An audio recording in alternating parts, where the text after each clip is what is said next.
सोचो, हिमालय की सबसे पवित्र चोटी, गंगा का जन्मस्थल और उसके बिल्कुल नीचे एक लापता न्यूक्लियर डिवाइस। आज हम बात कर रहे हैं भारत के इतिहास के सबसे ज्यादा छुपाए गए राज पर। वो नंदा देवी के लॉस्ट प्लूटोनियम है।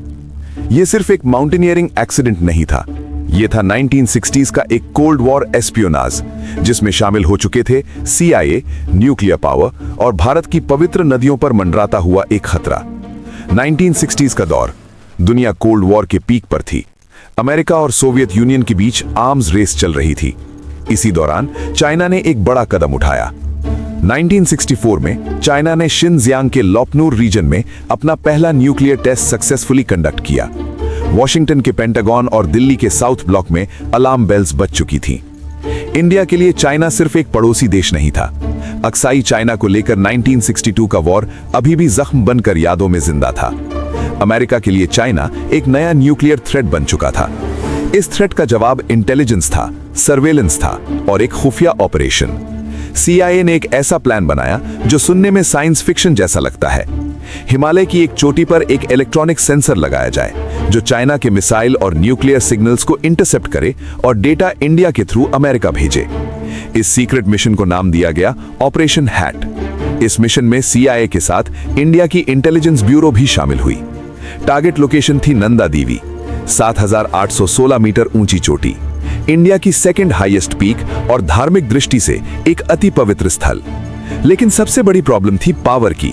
इतनी ऊंचाई पर बैटरीज फेल हो जाती हैं, सोलर अनरिलायबल होता है, फ्यूल ले जाना नामुमकिन। सॉल्यूशन था स्नैप जनरेटर, जिसे systems for nuclear auxiliary power भी बोला जाता है। एक न्यूक्लियर पावर जनरेटर। इस जनरेटर का हार्ट था 7 कैप्सूल्स ऑफ प्लूटोनियम 238, जो कि प्लूटोनियम का एक आइसोटोप था। यह प्लूटोनियम इतने पावरफुल था कि इसका हाफ लाइफ लगभग 88.5 इयर्स था। अक्टूबर 1965, इंडिया और अमेरिका के बेस्ट माउंटेनियर्स का एक जॉइंट टीम नंदा देवी की तरफ बढ़ता है। उनके साथ होता है वो न्यूक्लियर जनरेटर और प्लूटोनियम कैप्सूल्स। जब टीम कैंप 4 पर पहुंचती है, लगभग 24,000 फीट पर, तब अचानक शुरू होता है एक भयानक स्नोस्टॉर्म। हवा इतनी तेज हो जाती है कि खड़े रहना मुश्किल हो जाता है। विजिबिलिटी 0, टेम्परेचर जानलेवा। जिंदगी बचाने के लिए टीम एक कठिन फैसला लेती है। जनरेटर और प्लूटोनियम कैप्सूल्स को एक रॉकी क्रेविस में रोप से बांधकर छोड़ दिया जाता है। प्लान सिंपल था, स्टॉर्म खत्म होगा और हम वापस आएंगे। लेकिन हिमालय सेकंड चांस नहीं देता। 1966 में जब टीम वापस आई तो वहां कुछ भी नहीं था, ना जनरेटर ना प्लूटोनियम। माना जाता है कि एवलांच या ग्लेशियर मूवमेंट उस न्यूक्लियर डिवाइस को नंदा देवी के गहरे खाइयों में ले गया और यहीं से शुरू होता है सबसे बड़ा खतरा। नंदा देवी के नीचे से ही निकलती है ऋषि गंगा, जो आगे चलकर गंगा का हिस्सा बनती है।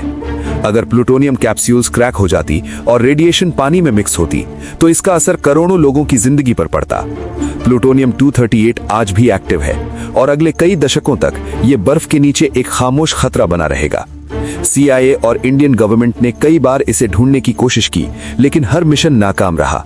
आज तक ऑफिशियली किसी ने यह नहीं बताया कि वो प्लूटोनियम कहाँ गया, और शायद कभी बताया भी नहीं जाएगा। नंदा देवी का लापता प्लूटोनियम इंडिया की सिक्योरिटी हिस्ट्री का सबसे डार्क चैप्टर माना जाता है, जहां इंटेलिजेंस के नाम पर हमने अपनी सबसे पवित्र नदी को खतरे के करीब लाके लीव आउट कर दिया। और आज भी हिमालय की बर्फ के नीचे शायद एक न्यूक्लियर डिजास्टर का साया खामोशी से सो रहा है।